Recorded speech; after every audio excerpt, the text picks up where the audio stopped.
Hey, what's up, podcast? It's Jeff, and before we jump into this awesome episode of Teach Better Talk, I wanted to give you a little preview of a couple of the sessions that are coming to the Teach Better Conference this November 8th and 9th. If you're not already registered, you can go over to teachbetterconference.com, see all the amazing speakers and presentations that we have coming, and also get your registration. Make sure you use discount code Podcast Talk to save $50. Here are just two of the sessions that you will be able to come see as told by the presenters bringing them to the Teach Better Conference. I hope to see you in November. Hi, my name's Ariel Jankard, and I currently teach first grade. I came off of teaching fourth grade last year. And my session is all about coding and the importance of integrating computer science in your classroom. But as a classroom teacher that teaches everything, reading, writing, math, science, social studies, I know how hard it is to find time for one more thing.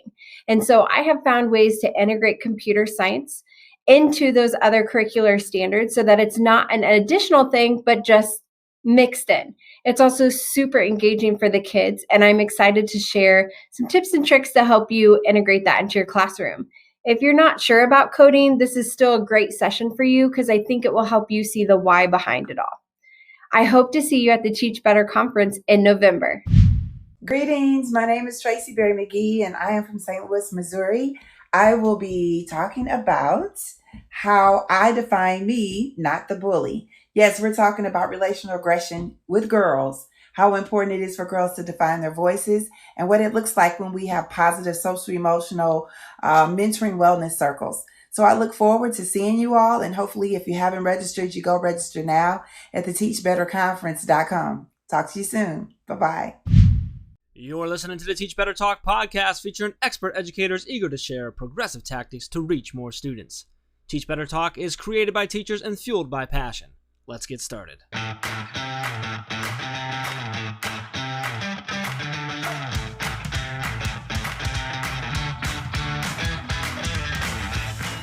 Hey everyone, welcome to episode 115 of Teach Better Talk. I'm Ray Hewart, and as always, I am with the very engaging Jeff Gargis. Ooh, very engaging. I like that one. Well, our host said you were really engaging, so I wanted to make sure that was celebrated a little bit because I think that was the first time somebody said you were engaging. Did you just call him our host? Oh, I meant our guest. You're the host, Ray. I meant our guest. I'm sorry. You can be the host, Jeff.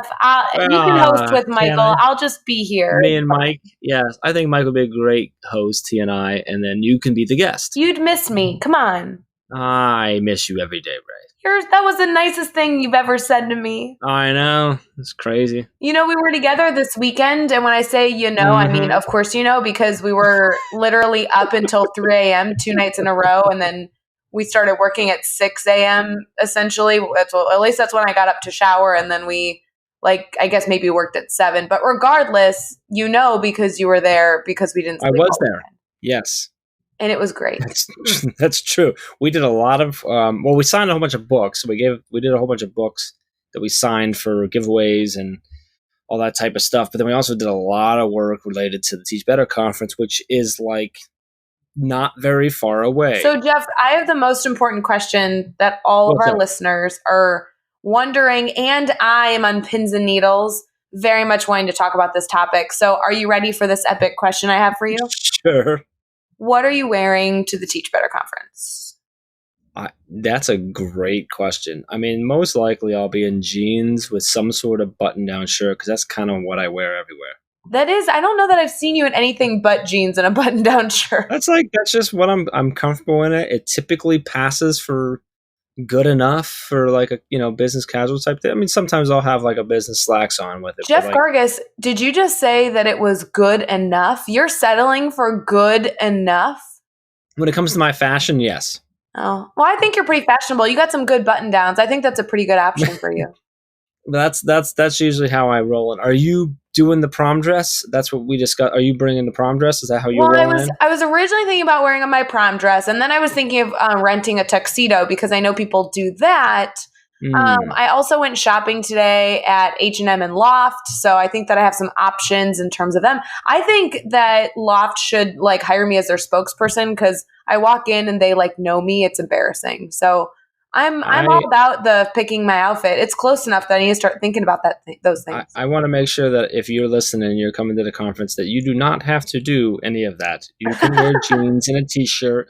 You can wear a sweatshirt. You can wear a suit. You can wear whatever makes you comfortable enough that you can come in and learn and network and have fun. So And like, dance. there is and dance. Like, so whatever you need to wear, whatever is you, wear that. Mine's going to be jeans and a button. I bet that Dave Burgess knows what he's wearing. I'd assume something related to a pirate. Right. That's why his outfit's so easy. Do you think that's Adam true. Welcome's going to wear running clothes? No, Adam usually rocks like Adam has perfected like he's got like a lot of times he does like the jeans with a sport coat and I mean he looks Adam. I don't think we have to worry about Adam. Adam's always good. I thought you were going to go into this like rampage of how good looking Adam is, and I was so excited for it, and then you like stopped yourself. That I tried. Yeah, I was going to get a little too far into how good looking Adam is, so we'll just say I'll just leave with like he always dresses well too, so he's good. I'm not worried about Adam. And do you think Tall Thompson is going to wear clothes that are tall? Tal, yes, Tal's so tall you can't see what he's wearing anyway. No. I bet Tal will have a tie on. He's typically got a tie on. Oh, interesting. I am a little worried about this conversation. You don't think I should wear my prom dress is what I'm getting from this conversation. I don't think you should wear your prom dress now. I just want people to be excited for the Teach Better conference because I know it's getting so close and we've done so much planning in terms of the experience that our attendees are going to have. This is not going to be like any other conference that you've ever been to. We are changing it up by taking all the things we love and throwing them all together in a 2-day experience. I really think this is more of like a journey. And Jeff, we didn't talk about my outfit this weekend. So I think that's like what I'm concerned about the most. So everything else is done. Can we talk about something that actually matters when it comes to the conference? Oh, sure. What? Like how it's structured and why you're so excited about it. Like, I love that we are intentionally providing like experiences for our attendees to take them on a journey of growth. Okay, so I'm not going to give away details. I'll try my best, but I'm really excited. Chad is starting us off, and I think he's going to really set the tone for the mindset of the conference, which of course is the Teach Better mindset, but I think he's going to bring up the journey of what the Teach Better mindset actually is. And then Tiffany is kind of like ending the conference or ending our first day with Adam Welcome.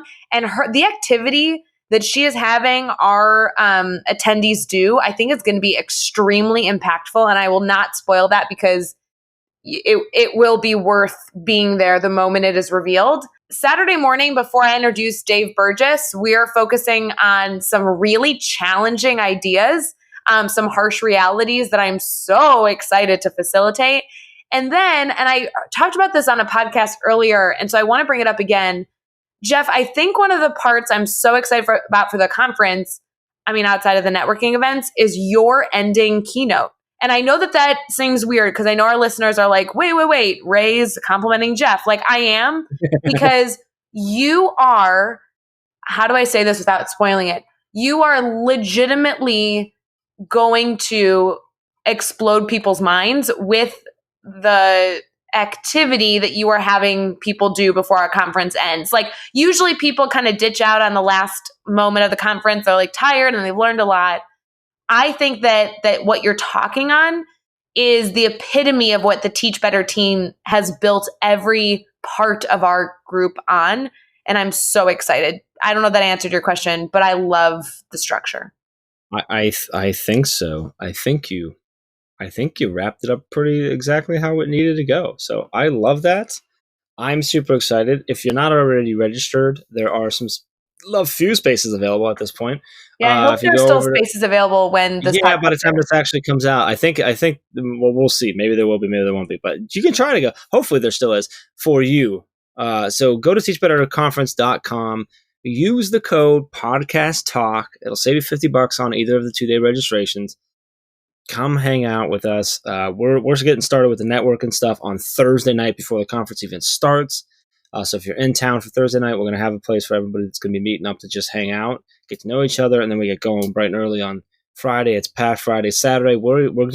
I'm encouraging people to stay If you can stay in town until Sunday, it'll be worth it. So you can continue to hang out with us again on Saturday and build it. Like Ray said, a huge focus of ours. One of the many focuses, one big one in my mind is this networking opportunity. That's why we kept the conference small by design. That's why we picked a small venue, was so that we're all in there together. We're able to connect. We're able to build actual relationships that will last far beyond the end of the day, Saturday. So super, super excited about that. So go get registered now. Let's flip to this episode. Let's talk about this. This was first off, I can't believe we're at episode 115. That's crazy in itself. But this was a really fun one with Mike. So Mike Rousell he's a teacher, psychologist, and currently an associate professor. He's an author of an upcoming book. He has experience. It's 30 years in public education, elementary, junior high, high school. Now he teaches at the University of at Southern Oregon University, and he's got a really cool story about one of his classes there and some things that have gone on. I love in the middle of the episode, we get him to dive into surprise, and like that's his thing. And I was so happy that we had him go there, and he got really scientific on us and dove into that, and I was just super happy about it. I learned so much. It's crazy. So I'm anxious to get into it. Ray, anything you want the listeners to take away from this specifically? No, just enjoy. And I think he did an amazing job sharing some scientific information that you can utilize in your classroom tomorrow. So enjoy. Yeah, let's get into episode 115 with Mike Rousell. Hey everyone, it's Ray. We're going to get right back to the episode, but I wanted to make sure you are all registered for Teach Better Conference this November 8th and 9th. It is going to be an incredible 2-day event focused on your growth journey as an educator. I could not be more excited. Please make sure that you use the code Podcast Talk to save $50 off of your 2-day registration. Head over to teachbetterconference.com for all the details, and we will see you in November. Now let's get back to the episode. All right, we're here and we are talking with Mike Rousell. Mike, it's awesome to have you on the podcast, coming to us from Oregon, and super excited to talk with you and get to know you a little bit, dive into your brain, and share some stories here. Before we get into anything, how are you feeling?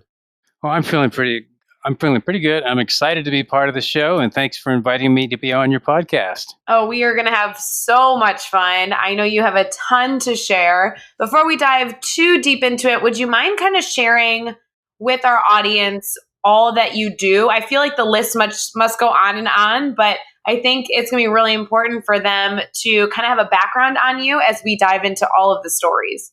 Oh, okay, great. Yeah, well, currently I'm an associate professor at the University of Southern Oregon in Ashland, Oregon. It's a beautiful little spot here, about 12 miles from the California border.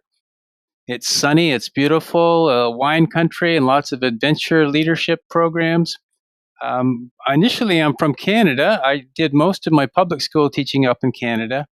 I taught elementary, middle school, high school. I was a public school teacher for about 30 years.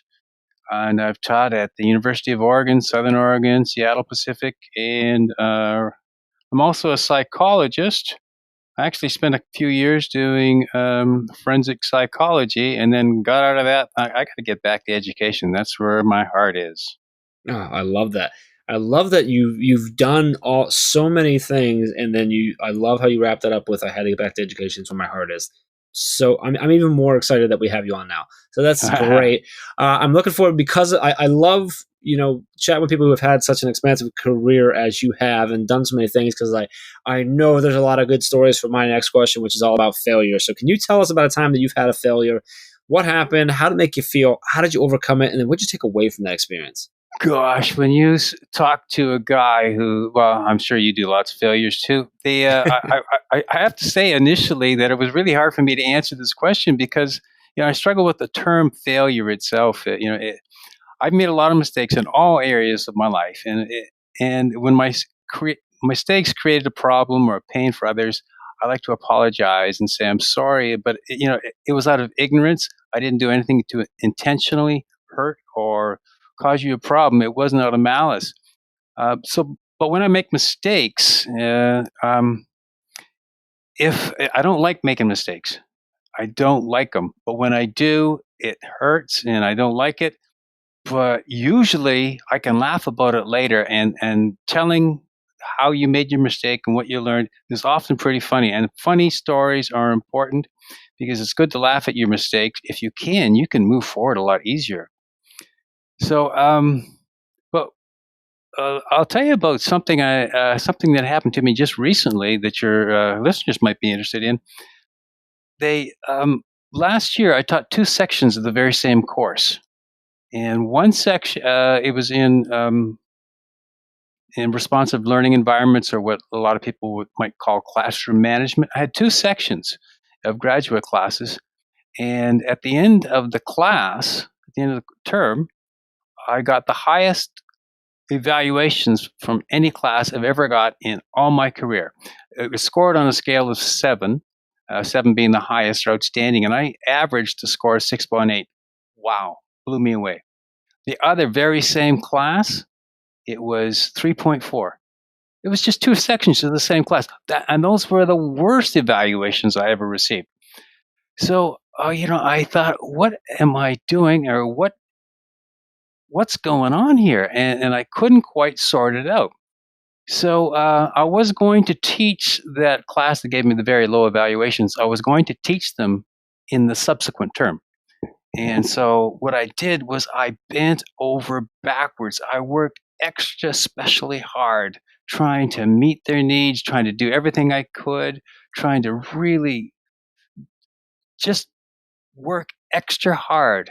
And I found out the harder I worked, the more resentful I became and the more angry, because I wasn't initially angry. And I thought, well, you're not responding to me. Everybody else does. And so so what I learned from that is don't go crazy trying to meet other people's needs.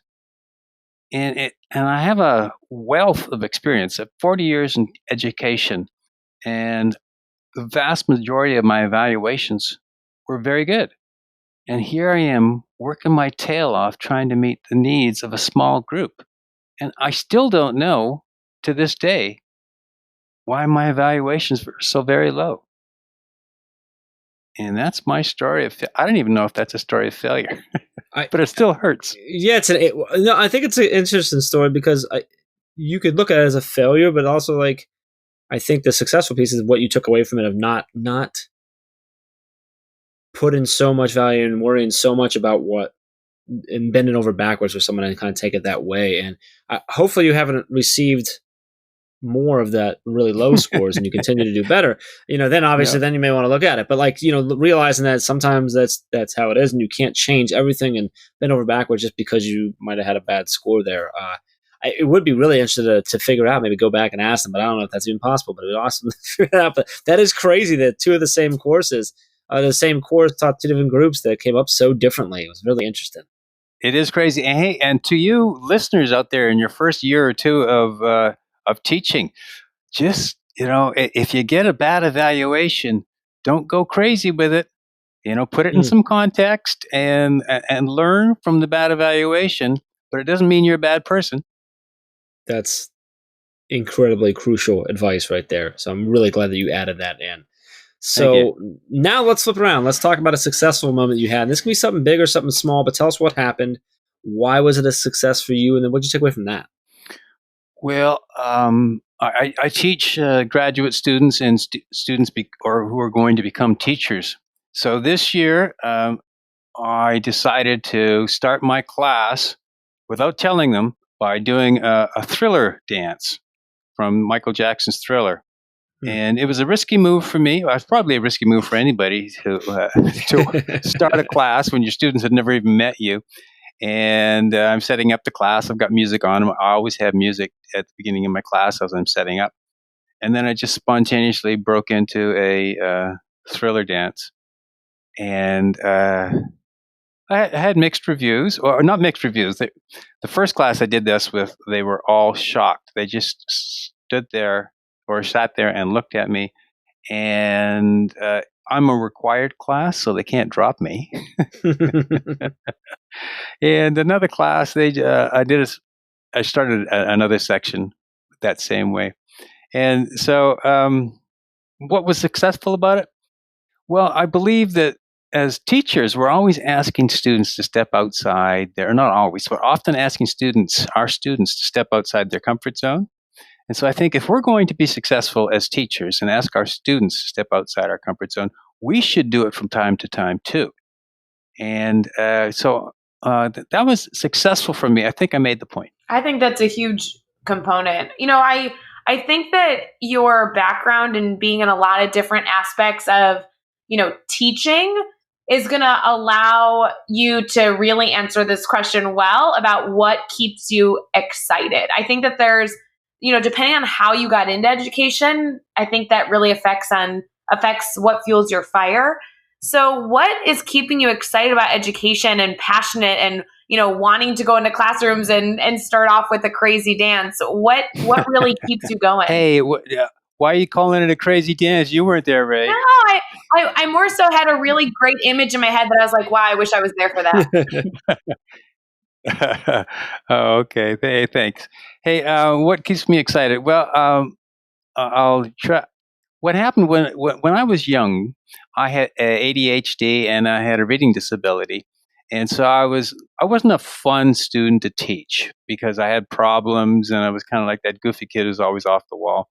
And didn't have any malice or anything. I was just, hard to teach, that kid who's just running around being crazy all the time. And so very few teachers reached to me and were able to, I never really felt connected to a teacher. And so later on in my life, I just hated that whole concept of teaching and being in school. I thought it was kind of like a prison because I never felt like I belonged there. And then at some point, somebody said, "Hey, I think you got the skill set to be a really good teacher. You ought to become a teacher." And that kind of that surprised me. And then in that surprised moment, I thought about, yeah, maybe I do. Maybe I belong somewhere. And so I thought, you know what? If I become a teacher, maybe I can be the person who reaches those students who don't normally get reached. And so that was my juice. That's what got me excited. And I became really passionate about reaching those students.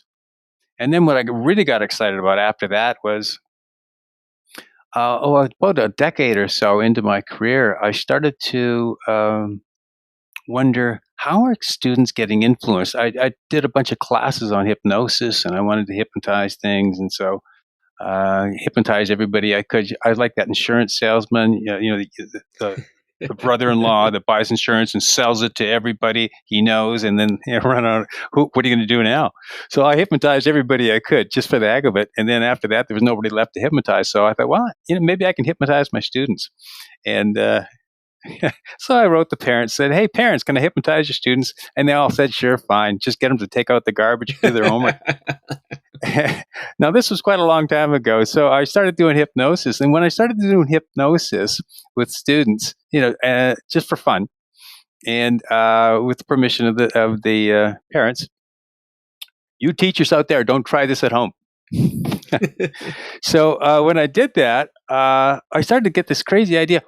How are students, because basically hypnosis is changing somebody's beliefs. If you believe you're cold, you're going to shiver. If you believe you're hot, you're going to start wiping your brow like you're sweating or something. So I thought, I wonder how this works. So I went to the University of Oregon and I studied how to change people's beliefs. And I came across this really cool idea. And I studied it for years and years, and then I started collecting stories about when did you change your beliefs and how do these beliefs formation process take place. And after years and writing books and all sorts of things like that, I came across surprise, the element of surprise. And what I really liked about the element of surprise, and this still keeps me going, is the element of surprise works. During a moment of surprise, we instantly change our beliefs. That's just part about how beliefs or how surprise works. Now, Ray and Jeff, I don't know if you want me to go on with this. This is what gives me my jam and gets me all excited. Should I just go on and tell you all about how surprise works for me and how it works neurologically to change beliefs? I actually really just wish I could be hypnotized. I wish we could do that right now on the podcast. Yeah, no, I'm loving it, man. Tell us. All right. Hey, well, let me tell you that when I found out about hypnosis is that hypnosis is a nice little temporary way to change people's beliefs and to get them to, do something that they temporarily believe in. And then when the hypnosis is over, those beliefs kind of just disappear. And hypnosis takes, a long time, 20 minutes just to do an induction. But I was really interested in how and belief formations. Is there a way to do it instantly or faster? And I found out, yes, there is. You can do it instantly and more effectively and permanently. And the way to do that is through the element of surprise. Now, let me give you an example of how this works. And it continues to happen, because surprise is actually pretty ubiquitous. It's around us all the time. And but here's an example. Just recently happened to me. I did a TED talk, and after I did the TED talk, a few months later, it gets published, and I was corresponding with this author in England who had written a book, and he'd contacted me, wanted to know more about surprise, and he's when I looked at my video of the TED talk. I really liked it. I thought I covered all my essential points. The only criticism I had was that when I was watching the podcast, the video, I didn't like my pauses. I thought the pauses were too long, maybe a bit of a distraction, and I wasn't happy with them. And so, fast forward a few months, and I'm talking to this author from England. And he's telling me, he says, hey, I really liked your TED video. I thought it was brilliant, and I really found it engaged. But what I liked the most was I thought your pauses were magnificent. I thought you were the master of the pause. Boom. Surprise. Now, here's what happened. That simple little sentence changed from feeling anxious about using a pause to now feeling strategic about using my pause. So now, instead of being anxious about pausing, now what I do is I pause thoughtfully, carefully, strategically to make a point. Because after all, I am the master of the pause. And that all happened in a moment of surprise. Now, if I can take a moment and just tell you what's going on there in a moment of surprise, what makes surprises so powerful, and how does that work? Well, surprise is basically a neurological burst of dopamine. Surprise is basically an error signal. And what happens with this error signal, it's a moment where you have to stop because the surprise is saying something's just happened that is outside your expectations and your predictions of the way you're walking about and running about in the world. So what happens is you get this error signal, a big burst of dopamine. Now we have fast-acting dopamine, which is essentially an error signal, and we have the slow-acting dopamine. And slow-acting dopamine is kind of like and dopamine is your motivator neurotransmitter. So think of it this way. Little Johnny is doing his math. He's 8 years old. He's working on his math. And as he's working on his math, a teacher walks by. And the teacher says, Johnny's struggling with his math. And the teacher leans over and says, oh, Johnny, you sure struggle with math. And then walks along. Now, little Johnny he thinks, oh, yeah, I'm struggling with math. I'm struggling with math. Now, dopamine is your motivator neurotransmitter. So his dopamine just dips a little because he's not that motivated to do math anymore. Why should he? He struggles with it. And they'll fast forward a couple of years. He's in grade 5. He's doing some math, and the math comes along. He looks. He starts to struggle, as we do when we're learning new things like math. And then he gives up easily. Why? Because his dopamine level is just dropping a little bit, saying, don't waste your time here.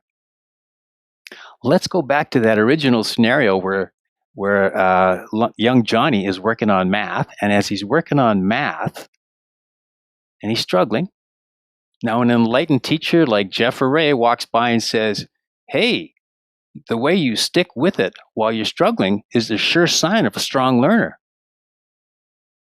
Now, if that if that comment surprises him, here's what happens. Even if it doesn't surprise him, a comment such as that boosts his dopamine, his motivator neurotransmitter. And how does it do that?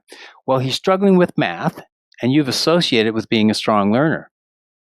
So from now on, when he struggles with math, he should stick with it.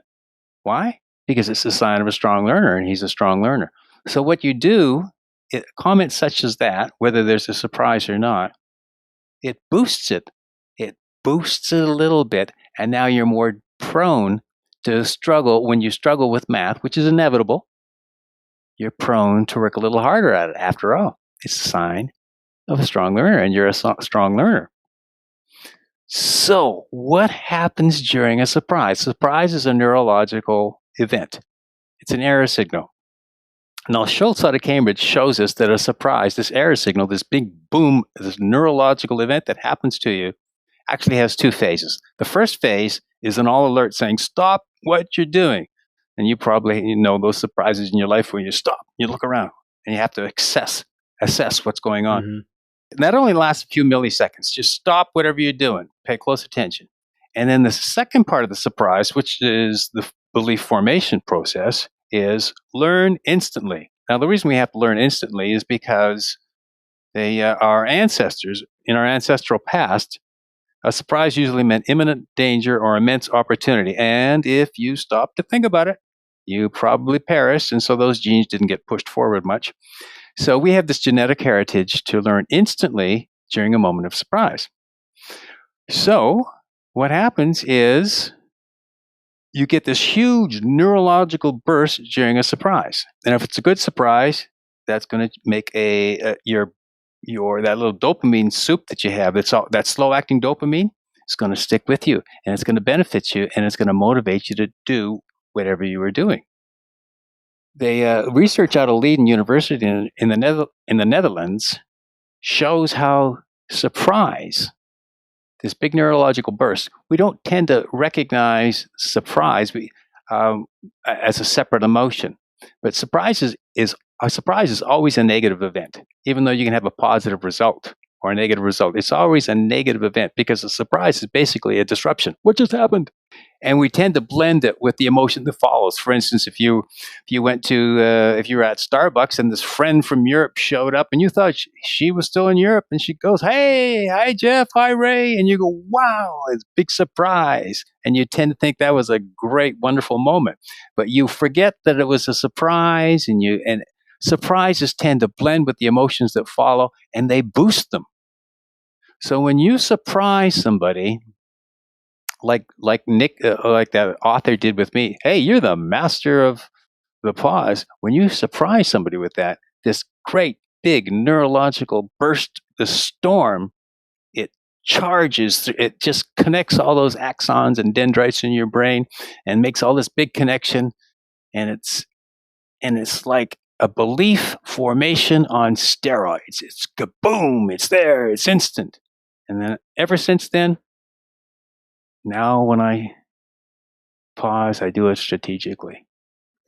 Anyway, that just keeps me all excited. So I teach my students and my grad students how to use surprise strategically to try to build growth sets and I have students notice their strengths and their abilities. I literally just learned more in those last few minutes about like how my brain works and how our brains work that I think I have my entire life. That was awesome. That was really cool. I've never thought about surprise and the way that dopamine works, like how that works before like that. That's really cool. I'm glad that we said yes for you to go into that and that you dug into that for us. So I appreciate you kind of taking us on that journey. It was really cool. And the connection to how that happens with them learning. And I was thinking the whole time, just like that connects to the expectation you have with your student. The way you talk to them can really affect them down the line. So that was really cool. I really liked the science part of that. So good.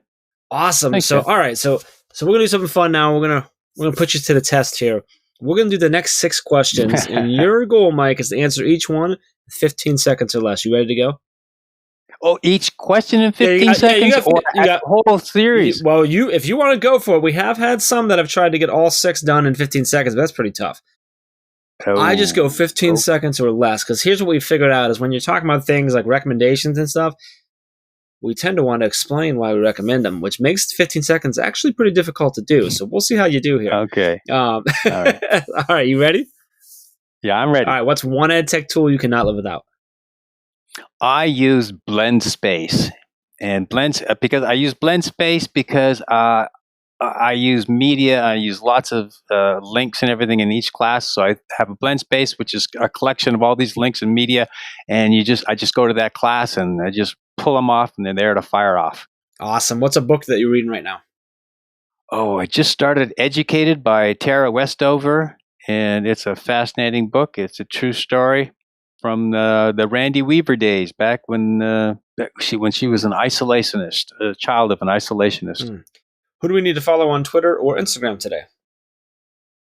I love listening to Daniel Pink. He has what's called the Pink Cast. Now, he's a business guy, but his little Pink Cast is usually about a 90-second video.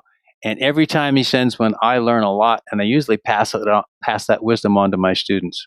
And the other one is I love Amy Cuddy. Amy Cuddy from the power posing and all that.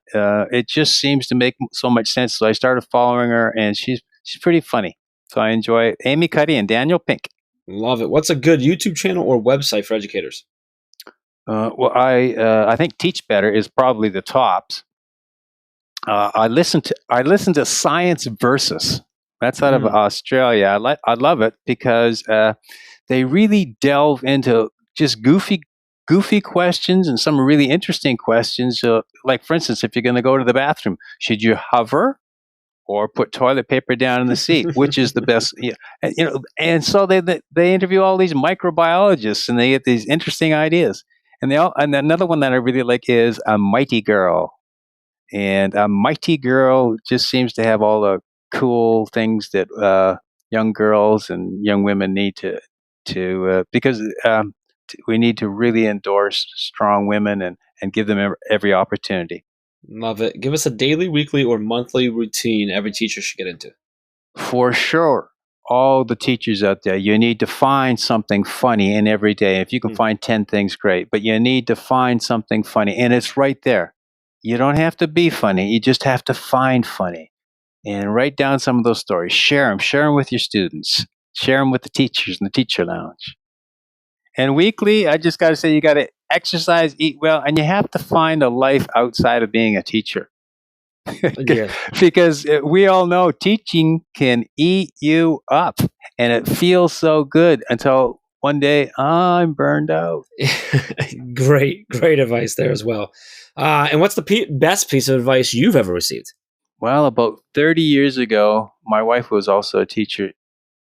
I was complaining about some student who was hard to reach, and she looked at me and she just said, look after the students who are the hardest to reach because they need you the most. And there was a surprise moment. And ever since then, I've forgotten that's why I became a teacher.